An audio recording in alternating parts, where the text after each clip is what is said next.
things that I think is really good about born-again Christians, Christian fundamentalism, is they always talk about, they emphasize a personal relationship with Jesus Christ.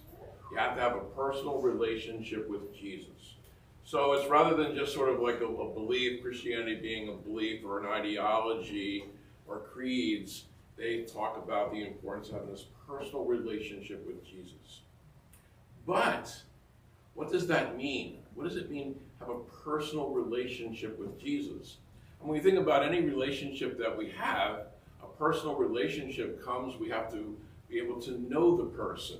We have to know that person has to know us. So I thought, let's take a look at this Jesus. And we have this image of Jesus there, and you could say that that really sums up everything you might need to know about Jesus, about him completely giving himself over, emptying himself, he had nothing left in the tank as he goes to a cross. But prior to this crucifixion, Jesus was this man, this person, this human being who taught and represented the mind and the heart of God. To have a personal relationship with this guy, with Jesus. What do we learn about Jesus? What do we learn? Let's take a couple of examples. The woman by the well, the Samaritan woman, he saw her, it says, in the midday. In other words, in broad daylight, for everyone to see. He wasn't the least bit concerned about what anybody else thought. So that's one thing about Jesus, is that he didn't give a hoot about what people thought of him. He was his own person, and he stood in his convictions of who he was, what he was about. So this Samaritan woman, now the Samaritan woman, first of all, she was a woman, and they were considered second class. Second, they were Samaritans, so they were despised and hated by the Jews. And Jesus goes up and talks to her in broad daylight. And as the passage goes, her heart's on fire. Something was happening to her. Somehow, in her conversation with Jesus, she had this sense of her own self-worth and her dignity. She came on fire. She came alive. And so there was something about this Jesus that when he was talking to that woman, talking to you, you have in a sense of your worth and your value and your dignity. And with this Jesus, there's no bias, there's no prejudice, there's no discrimination. Jesus saw every human being as a sacred, valued, majestic human being. That's this Jesus. And this is this Jesus that we relate to and we want to know. We want to have this personal relationship with Jesus. No bias, no discrimination, no second class. Everybody is honored and equal. This Jesus. And then this Jesus talks about, where's your heart? Jesus would, you meet Jesus and he would always be saying, hey, you know what? By the way, I just want to let you know I'm interested in one thing. What does your heart follow? What do you value? What do you honor? What makes your heart go round and round? What excites you? What interests you? Because that's going to let us know who you are. So Jesus would say to us, pay attention to your heart. What does your heart follow?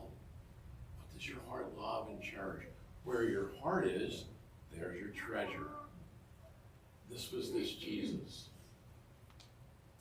Now this Jesus also had his moments, right, where he was, hey, like we were saying last week, better that you have a stone wrapped up, tied around your neck, and thrown into the lake than to ever do anything to a little one, to a child. Yeah.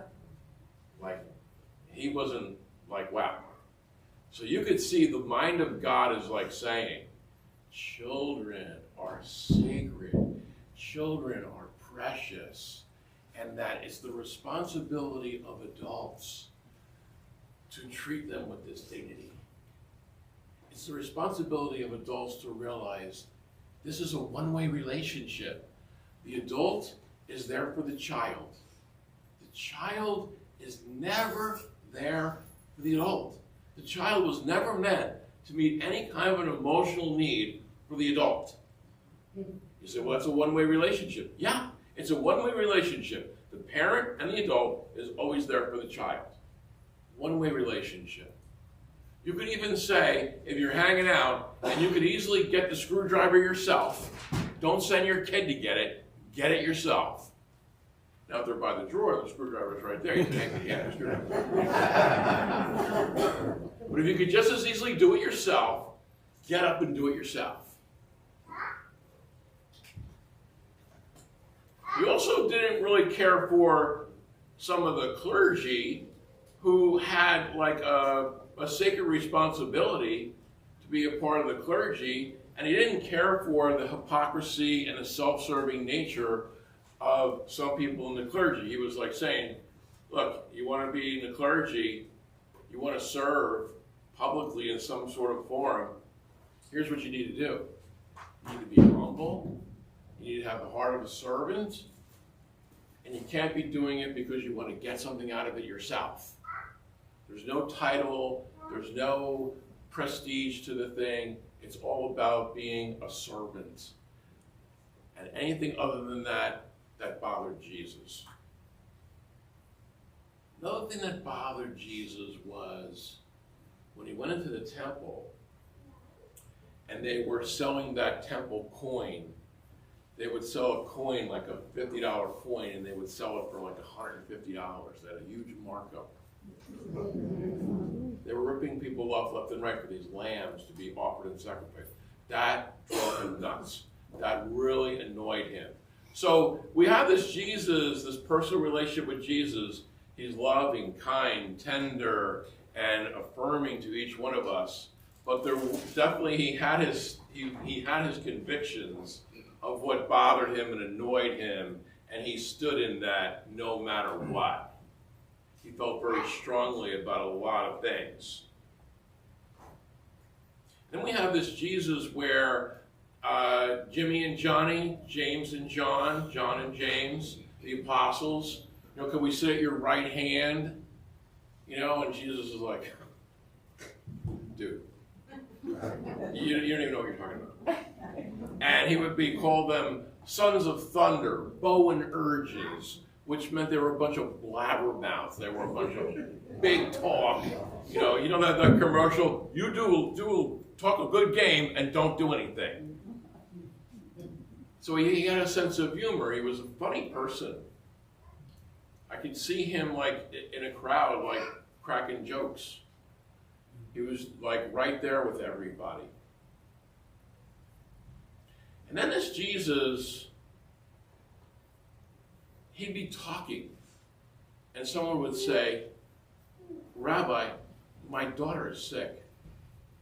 Oh, well, bring her in. Well, she can't come. Well, then I'll go up and I'll go to her. This guy, no matter what he was doing, he would stop what he was doing and go meet the need of the person.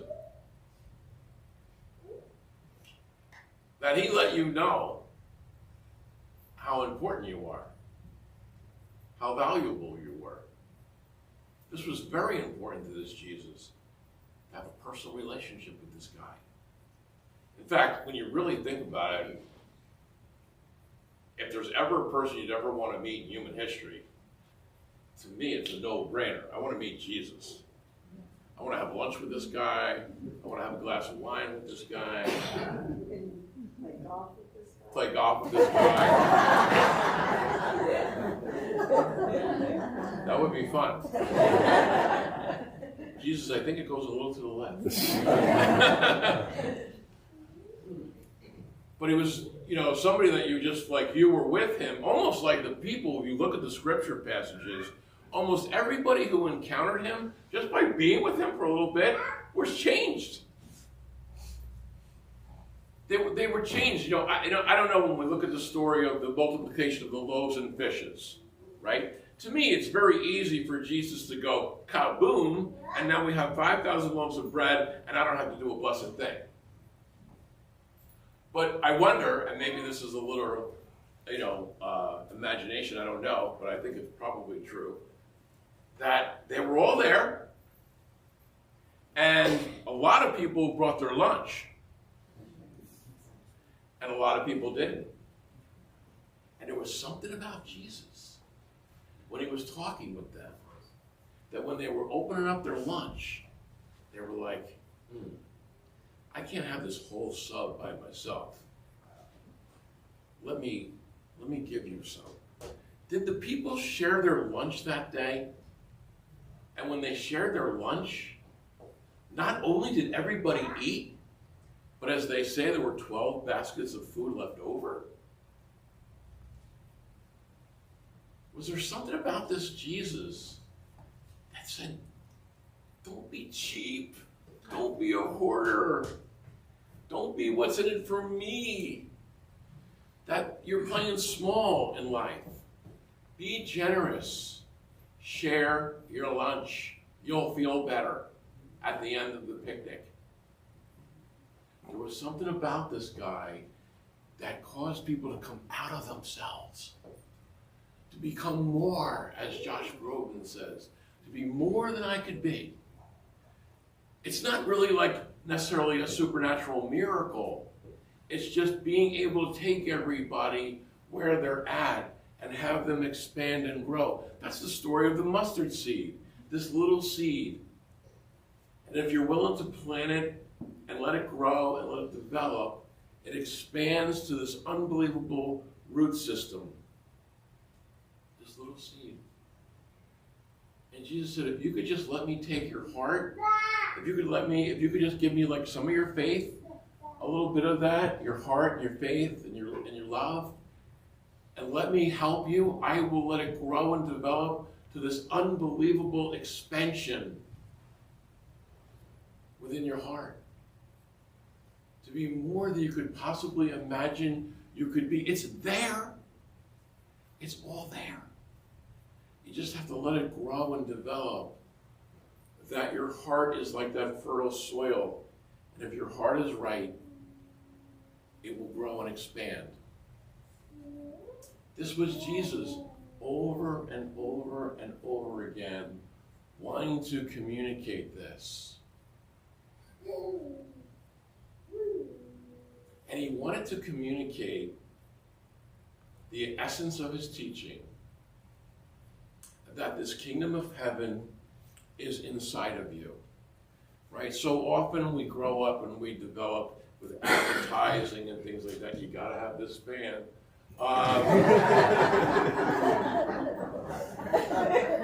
Buy one, get one free. Next thing you know, you have 4 of them. You gotta you gotta have this. You gotta get that. It's like, I want to find God out here, And she's like, no. You want to find God? You think you're going to go to some kingdom? Guess what? It isn't out there. It's in here. This is what Jesus was saying. One of a personal relationship with Jesus, he was saying to you and I, go inside yourself and discover the beauty and the worth of who you are. Discover that the presence of the living God is already in you. You don't have to develop it. You have to uncover it. You have to become aware of it. It's already there. It's here, right now, with all of us. We are in the kingdom of heaven right now. To awaken to that. Why did Jesus take all this time and spend his life teaching this and preaching this and being there and living it out? He walked the talk. He walked the talk. Because he knew that if we're ever going to see the sacredness of life, the divine presence in the kingdom in our midst, he knew that in order to see the sacredness of all of life, we all have to be able to see the sacredness inside ourselves.